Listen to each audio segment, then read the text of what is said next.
saat kematian tiba, tidak perlu packing koper. Datang telanjang, kata Allah, yuk pulang, telanjang. Sesederhana itu kok. Jadi orang-orang yang sibuk dengan keserakahannya, terus ya memupuk keserakahan terhadap yang dia ingin, memupuk kebencian pada yang dia tidak ingin, dia lupa kalau dia datang ke sini telanjang, pulang tuh telanjang. Supaya lebih sopan sedikit, ya dibungkus pakai kain kafan. Itu supaya lebih sopan sedikit, dibungkus pakai kain kafan. Jadi datang telanjang, pulang juga telanjang. Tidak perlu pamitan. Jarang orang mau mati pamitan. Pernah nggak ada orang mati pamitan? Jarang. Tidak perlu dan tidak bisa pamitan pada siapapun. Entah tugasnya sudah selesai, entah tugasnya belum selesai, gak ada waktu pamitan. Pertanyaan besarnya sekarang, kemana jiwa pergi? Itu pertanyaan besarnya. Kemana arwah ini pergi? Karena kalau jiwa sudah keluar dari tubuh kan ganti nama juga. Namanya arwah. Nah, kemana arwah ini perginya? Ini pertanyaan. Kalau tadi mau berangkat ke Bali, jelas pesawatnya, jelas di Balinya berapa lama. Tapi mati, ini jiwa kemana perginya? Pernah gak mikir? Maka di Quran kenapa ada kata-kata begini? Ketika nyawamu sampai di kerongkongan, pada saat itu kamu harus melihat. Aku lebih dekat kepadamu, tetapi kebanyakan manusia tidak melihat. Itu kan diabadikan dalam Quran surat Al-Waqiah itu. Falaula idza balagatil hulqum wa antum hina idin tangdurun wa nahnu aqrabu ilai minkum walakin la tubsirun. Walakin la tubsirun, dan kebanyakan manusia la tubsirun, kebanyakan manusia enggak tahu jalan. Pernah enggak ada orang bertanya, nanti kalau sakaratul maut ya saya seperti apa? Apakah saat sakaratul maut nanti saya melihat? Apakah saat sakaratul maut saya tidak melihat? Kalau saat sakaratul maut saya melihat, apa yang harus saya lihat? Dengan mata mana saya harus melihat? Pernah nggak ada orang nanya begitu? Nggak ada. Nggak ada. Detil-detilnya seperti itu nggak pernah ada orang nanya. Mohon maaf. Saya waktu belajar spiritual, pertanyaan abadi yang ada dalam diri saya itu. Saya nanti kalau mati, apakah saya dalam keadaan melihat? Apa yang harus saya lihat? Dengan mata mana saya harus melihat? Karena itu alamat. Kalau mati dalam keadaan buta, kata Quran, wa man kana fi hadhihi a'ma wa huwa fil akhirati a'ma wa adallu sabila. Barang siapa yang buta di dunia lebih buta lagi di akhirat. Gak lihat di dunia, gak lihat di dunia, di akhirat. Aneh kalau orang mengajarkan, katanya melihatnya nanti aja di akhirat. Padahal ayatnya jelas mengatakan siapa yang tidak lihat di dunia tidak akan lihat di akhirat. Pertanyaannya, apa yang harus saya lihat? Tentu saja kampung asal kita, tentu saja alamat kita. Alamat kita apa? Alamat kita adalah Allah. Karena kita asal dari Allah, kembali kepada Allah. Alamat kita adalah Allah. Nah, jiwa ini istilahnya banyak. Saya menemukan dalam bahasa Sanskerta, jiwa itu jiva. Saya menemukan dalam bahasa Inggris soul. Saya menemukan dalam bahasa Jerman sel. Saya menemukan dalam bahasa Yunani psyche. Makanya psikologi. Nah, itu. Jadi aneh ya. Ada ilmu tentang jiwa. Ada dokter jiwa. Ada rumah sakit jiwa. Padahal jiwa teka tingali. Gak apa-apa. Gak usah usil. Nah, dalam bahasa Arab jiwa itu disebut al-nafs. Nafs. Dalam bahasa Ibrani nefesi. Nefesi itu dari nafs juga. Nah, kok dalam bahasa Arab ini kok kata jiwa jadi nafs, nafs, nefesi. Ini dekat banget dengan bahasa Indonesia, nafas. Hebat ya? Itu. Makanya sebetulnya ya ada nafas itu sering dikaitkan dengan nafsu. Ada nafsu birahi, ada nafsu amarah, dan lain-lain. Nafs. Nah, nafs itu sering disebut diri. Makanya di dalam Al-Quran dikatakan, laqad kafaral ladzina qalu innallaha salisu salasa. Itu Quran surat Al-Maidah ayat 73. Laqad kafaral ladzina qalu innallaha salisu salasa. Sungguh kafirlah orang-orang yang mengatakan bahwa Allah salah satu dari yang tiga. Makanya konsepsi tentang Tuhan ya dalam agama Islam leluhur kita menyebutnya tiga, Nurullah, Nur Muhammad, Nur Insan. Nah, Nurullah, Nur Muhammad, Nur Insan itu semuanya disebut ruh. Bagian dari ruh itulah Nur Insan, itu yang kemudian disebut dengan nafs, itu yang disebut dengan jiwa. Nah, dikaitkan dengan nafas, itu keren sekali ya, luar biasa, karena itu adalah daya hidup. Nah, sekarang pertanyaannya, kemana jiwa pada saat kita mati? Nah, jadi yang kotak ini adalah tubuh jasmani. Yang warna biru itu adalah Nurullah. Ini sekedar animasi pembelajaran. Yang warna ungu itu adalah Nur Muhammad. Nah, yang jiwa, yang Nur Insani itu adalah yang warna merah. Jadi Nurullah, Nur Muhammad, Nur Insan itu keseluruhan disebut ruh.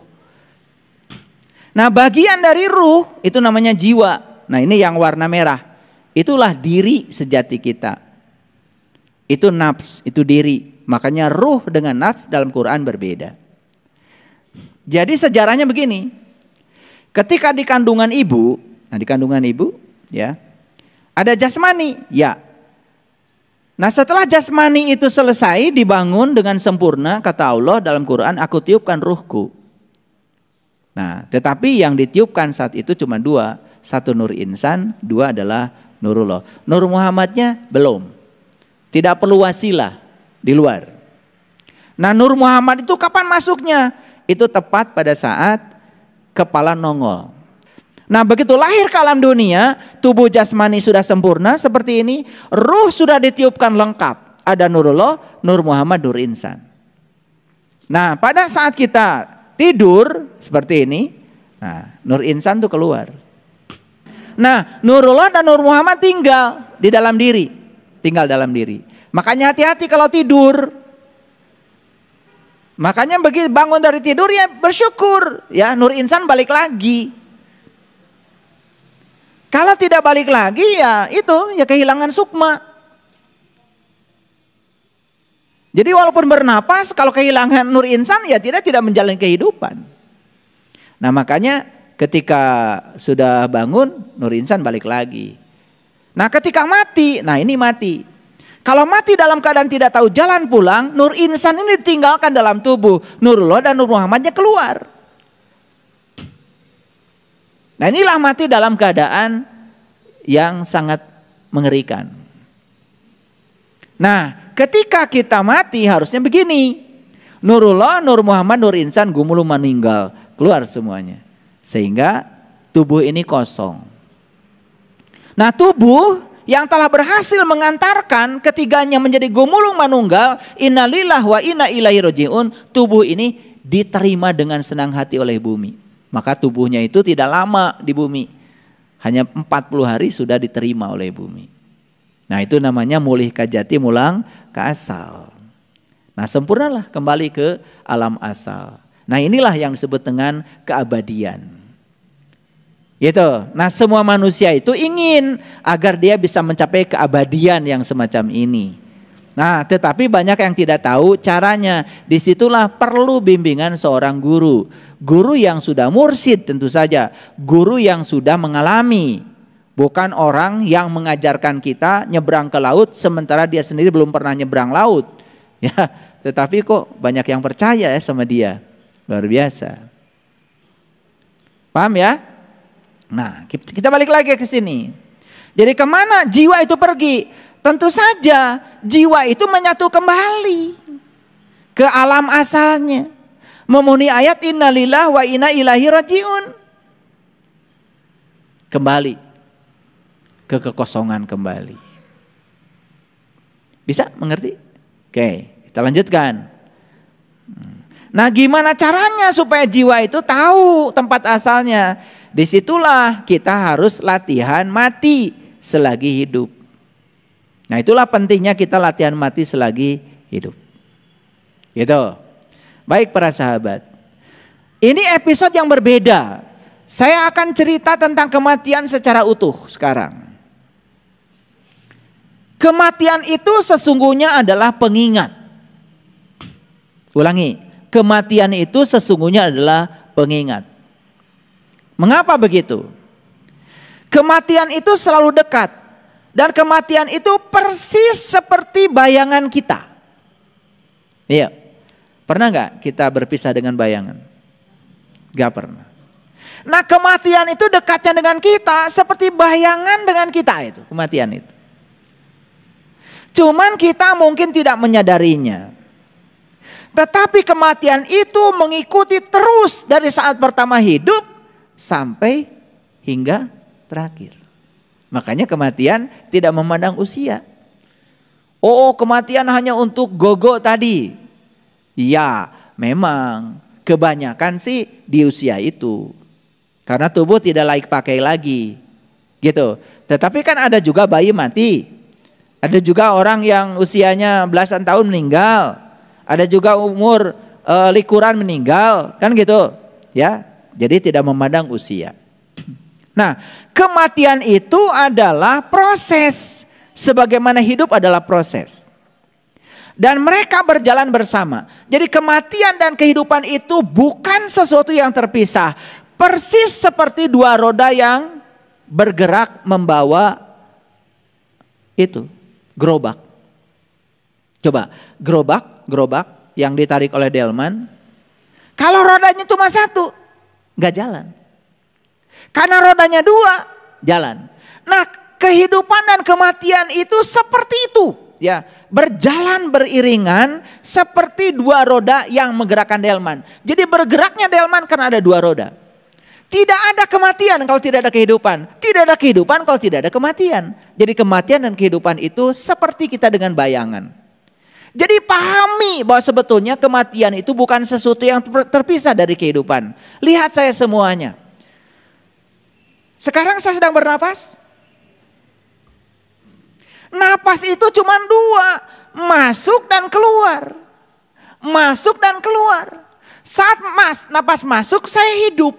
Saat napas keluar saya mati. Saat napas masuk saya hidup.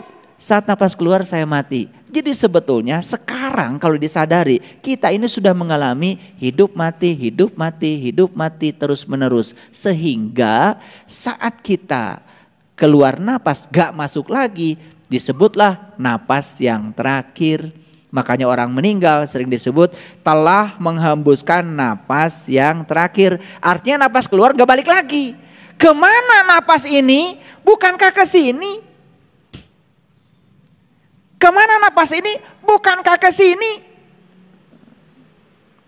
Ke sini. Udah gitu aja. Mati cuma begitu kok. Napas ke sini gak balik lagi. Kemana napas? Ya ke sini. Gitu aja. Pikirkan. Disitulah kita harus tahu dan sadar. Orang yang mengatakan Allah itu sebagai sosok yang ada di langit. Gak masuk akal. Bagaimana belum bisa menjangkau? Tuh di sudut sana. Di sudut. Ada nyamuk sedang bertelur. Tidak mungkin dia bisa bertelur tanpa kehadirannya. Kalau beliau sosok bagaimana bisa menjangkau semuanya? Maka beliau bukan sosok. Beliau adalah ini. Tidak ada satu peristiwa pun yang tidak ada kehadirannya. Makanya beliau menyebut Rabbul Alamin, sang keberadaan, sang kehadiran. Kehadirannya saja sudah cukup membuat segala sesuatu terjadi. Loh, kok kita tidak pernah merasakan kehadirannya ya? Ada yang salah tuh belajar agama. Jadi kematian itu proses. Hidup juga proses. Nah, kematian dan kehidupan berjalan bersama seperti dua roda yang membawa delman. Dan delman tidak akan bergerak kalau cuma satu roda. Jadi kehidupan dan kematian itu sebetulnya ada sekarang bersama kita. Ya, buktinya napas kita. Makanya ini listrik nih, ya lampu ini. Kalau dipoto pakai stroboskop, kita akan lihat nih, lampu ini hidup mati, lampu ini hidup mati loh. Saking terlalu cepatnya kita tertipu, seakan-akan lampu ini hidup terus. Padahal tegangan PLN itu adalah dari 0 naik ya 220 akar 2, turun 220 akar 2, naik lagi 220 akar 2, itu namanya tegangan maksimum minimum, peak to fix. Jadi kadang-kadang 0, kadang-kadang naik, disebutnya juga arus bolak-balik, bukan arus searah. Karena bolak-balik berarti tegangannya itu suka bolak-balik. Polaritas listriknya di dalam pembangkit generator itu bolak-balik. Ngerti apa tidak? Pasti nggak ngerti. Oleh itu nggak usah dipikirin. Kalian nggak belajar. Pusing kalau dengar saya ngomong fisika, ya. Nggak usah. Pokoknya saya yakinkan kalau listrik ini hidup mati. Cuman frekuensinya 50 Hz di Indonesia. Di Amerika lebih keren lagi, frekuensinya 60 Hz. Artinya frekuensi 60 Hz itu apa artinya? Dalam 1 detik itu terjadi hidup mati 60 kali. Saking cepatnya kita merasa hidup saja. Itu tipuan. Nah, sama seperti napas kita, saking cepatnya kita ngerasa hidup terus. Padahal kita hidup mati. Cuman karena tidak disadari, kita tidak pernah menyadari kalau kita sekarang sudah mengalami hidup mati. Baru sadar kalau nanti gak balik lagi. Itulah pentingnya kita belajar hening. Yuk, yang belum belajar sholat khusyuk, ikut belajar sholat khusyuk. Gimana caranya sholat dalam keheningan? Enak. Karena kita semua dengan kesadaran penuh, berdenyut berdetak di pusat kesadaran murni kita. Jadi kesimpulannya, hidup tidak bisa ada tanpa kematian. Kematian juga tidak ada tanpa kehidupan. Ulangi ya, hidup tidak bisa ada tanpa kematian. Jadi kalau begitu kematian juga tidak ada tanpa kehidupan. Paham sampai sini? Oke, baik. Siapa yang menginginkan kehidupan dan siapa yang suka menolak kematian? Tahu? Siapa? Pikiran. Yang suka menginginkan kehidupan terus dan menolak kematian itu siapa? Pikiran. Apakah pikiran diri kita yang sebenarnya? Bukan. Kita itu bukan pikiran, kita juga bukan tubuh. Kita yang sebenarnya adalah kesadaran. Makanya orang yang hidupnya dikendalikan oleh pikirannya, tidak pernah dikendalikan oleh kesadarannya, maka yang terjadi dia didominasi pikiran. Nah, pikiran itu pengennya hidup seumur-umur, gak mau mati.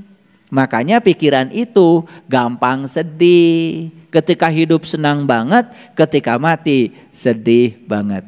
Siapapun orang yang masih dikendalikan oleh pikirannya tidak akan keluar dari siklus itu. Sedih banget, gembira banget. Sedih banget, gembira banget. Itulah benar salah. Itulah baik buruk. Buatan siapa? Buatan pikiran. Jadi oleh karena itu maka kita harus belajar untuk mengendalikan pikiran. Tuh pentingnya kita belajar meditasi, kita belajar hening cipta. Sesekali kita belajar memberikan waktu pada pikiran untuk istirahat. Sampai di sini mengerti? Ya. Jadi siapa yang menginginkan kehidupan terus-menerus? Pikiran. Siapa yang suka menolak kematian? Pikiran. Nah, sepanjang orang dikendalikan oleh pikirannya, siapapun yang mati dia tolak. Maka keluarlah bahasa-bahasa yang aneh-aneh. Innalillahi wa inna ilaihi rajiun. Turut berduka cita. Siapa yang berduka cita? Pikiran. Apakah itu dirimu? Bukan, itu diri palsumu. Kalau orang yang berkesadaran, gak gitu doanya. Semoga almarhum almarhumah pulang dengan sempurna dalam liputan cahayanya yang agung. Memenuhi ayat innalillahi wa inna ilaihi rajiun, asal dari Allah kembali kepada Allah. Jadi orang yang cerdas itu cara berdoanya juga beda. Nah, ketika seseorang itu menolak kematian, berarti dia sedang bertentangan dengan hukum alam. Keinginan untuk hidup terus ternyata bukan hanya dimiliki manusia. Hampir semua makhluk hidup ingin hidup terus. Sebetulnya pohon itu takut mati. Pernah ngobrol sama pohon? Takut mati. Makanya pohon itu suka ngomong, tolong dong saya disiram. Suka dengar gak pohon ngomong begitu? Mereka itu sebetulnya ngomong dengan bahasa mereka sendiri. Cuman kita gak ngerti. Itu yang namanya bunga di rumah itu ngomong kok, tolong dong saya disiram. Ketika ada daun-daun kering, dia bilang, tolong dong saya dirawat. Itu kalau pohon dirawat, daun keringnya diambil, yang kuning-kuningnya diambil, seneng banget itu pohon itu. Besok berbunga. Gitu gak kalian dengan pohon? Jadi siapa yang menolak kematian berarti dia bertentangan dengan hukum alam. Ternyata semua makhluk di semesta ini pada dasarnya semua ingin hidup lama. Termasuk pohon. Tetapi kalau pohon pengen hidup lama, pohon bisa dimaafkan. Karena pohon tidak punya kesadaran. Tapi kalau manusia itu pengen hidup lama, tidak siap mati, selalu ingin melanggengkan kehidupan, kayak pohon. Ini akibat tidak punya kesadaran. Nah, disinilah lagi-lagi ya. Jadi lagi-lagi apapun yang kita pelajari ketika belajar agama sebenarnya kan intinya meningkatkan kesadaran. Jadi kesimpulannya manusia itu harus terjaga. Jadi kita ini sekarang harus merasakan kehadiran kematian itu dan bisa dirasakan lewat napas kita. Nah, kenapa kita tidak merasakan? Karena kita terlalu berisik dalam kehidupan ini, tidak punya waktu untuk bisa memberikan jeda untuk kita hening. Jadi kesimpulannya kematian dan kehidupan itu keduanya bersama. Persis seperti dua kutub ekstrim. Tetapi itu satu energi. Hidup adalah kekuatan aktif, sedangkan kematian adalah kekuatan pasif. Dan hidup itu seperti listrik positif. Kematian itu seperti listrik negatif. Dan keduanya tidak bisa dipisahkan. Begitu memisahkan listrik positif dan listrik negatif, lampu tidak menyala. Nah, bagi orang yang sadar, kehidupan dan kematian itu biasa. Ya biasa. Menjadi tidak biasa karena dibuat tidak biasa. Betul nggak? Pokoknya kematian itu dibuat sedemikian dramatisnya. Betul nggak? Bahkan ada banyak upacaranya. Betul? Kalau ada kematian, ambulan datang, upacara itu, upacara ini, dibuat dramatis. Dan hampir semua orang menganggap kematian itu sebagai sesuatu yang negatif. Jarang memandang kematian sebagai sesuatu yang positif. Disitulah perlu belajar agama supaya kita bisa memandang kematian itu sebetulnya adalah hal positif. Nah, oleh karena itu setelah dapat ceramah dari saya ini, kita menjadi tidak takut mati lagi. Nah, biasanya kalau dengerin khutbah kematian seperti ini, bergetar nggak? Bergetar nggak? Ada nggak dalam diri sekarang takut akan kematian? Ada? Awas, hati-hati ya. Takut kematian tidak akan membantu kita untuk mati pulang kepada Allah. Jangan takut. Orang yang takut kematian itu karena masih ingin hidup lama, berarti dia masih menolak. Apapun yang kita takuti berarti kita masih menolak. Hati-hati ya. Nah, sekarang mari kita sadari dan kita pahami bahwa kematian akan terjadi setiap saat. Bahkan mungkin sesaat lagi kita akan mati. Nah, kesadaran ini akan membantu kita menjalani momen saat ini di sini sedalam mungkin. Makanya orang-orang yang selalu berfokus pada saat ini, di sini, sekarang, memahami the power of now, memahami kekuatan saat ini, maka dia akan berada dalam keadaan damai. Tidak takut kehidupan, tidak takut kematian. Itu poinnya.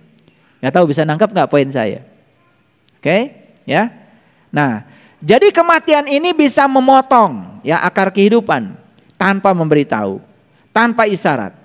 Pokoknya aku akan datang, kata kematian. Tetapi bagi orang yang sadar, selalu hadir di sini saat ini sekarang, tidak menjadi masalah. Nah, ini titik berat saya hari ini. Perhatikan, kita hanya akan tahu kematian itu datang ketika itu terjadi. Nah, kematian bukanlah penderitaan besar. Penderitaan besar justru saat kita punya peluang dan kesempatan, kita tidak benar-benar hidup dan terus menunda segala sesuatu. Yuk lihat saya semuanya. Kematian bukan penderitaan besar. Penderitaan yang paling besar justru kita menyia-nyiakan kehidupan. Catat. Jadi walaupun kita harus menyiapkan kematian, tidak usah berfokus pada kematian. Berfokus saja kepada kehidupan. Karena kalau hidup kita sudah kita isi dengan sebaik-baiknya, ya sudah, kita juga akan mati dengan sebaik-baiknya. Jadi oleh karena itu, penderitaan yang terbesar bukanlah kematian, tapi penderitaan yang paling besar adalah menyia-nyiakan kehidupan dan selalu menunda. Jadi peluang dan kesempatan yang kita miliki sekarang ini selalu ditunda. Yuk sekarang saya nanya, para sahabat, apakah para sahabat sekarang bisa berbuat baik? Adakah peluang sekarang di tangan kita, kesempatan untuk berbuat baik? Tetapi apakah kita melakukannya? Menunda, padahal saat ini kita punya peluang dan kesempatan untuk bisa melakukannya, dan Allah sedang memberikan kontrol kepada kita untuk melakukannya. Kita tidak melakukannya. Sekarang mengerti penderitaan paling besar apa? Jadi penderitaan yang paling besar bukan kematian. Penderitaan yang paling besar adalah menyia-nyiakan peluang dan kesempatan yang diberikan Allah untuk benar-benar bisa mengisi kehidupan. Jadi hidup ini adalah kesempatan. Kalau begitu kematian apa? Kematian itu ujungnya. Tetapi walaupun kematian ujungnya, kematian itu tidak disebut sebagai akhir kehidupan. Tapi kematian adalah puncaknya kehidupan. Jadi jika kita memahami kematian, hidup akan menjadi intens. Di situ akan lahir yang namanya totalitas. Jadi rasa takut tidak akan pernah membantu sama sekali. Karena ketakutan justru akan mengaburkan pikiran. Tidak pernah ada pemahaman yang lahir dari rasa takut. Ini agak berat kata-kata saya. Tidak pernah ada pemahaman yang lahir dari rasa takut. Jadi orang yang takut akan kematian, justru rasa takutnya menghalangi pemahaman dia tentang kematian itu sendiri. Jadi ketika dia tidak paham kematian itu apa yang terjadi? Yang terjadi semakin takut akan kematian, maka akan semakin mengaburkan pikirannya. Pemahaman tentang kematian tidak akan bisa dicapai. Jadi para sahabat, kapanpun kita merasa takut, itu adalah kesempatan yang luar biasa untuk memahami bahwa hidup itu adalah sesaat. Makanya hidup itu sering digambarkan seperti bunga. Tahu bunga? Bunga cantiknya berapa lama? Sebentar. Tetapi walaupun sebentar kan cantik. Bunga itu hanya sebentar harumnya. Tapi walaupun cuma sebentar kan harum. Gak apa-apa kehidupan kita sebentar. Yang penting cantik dan harum.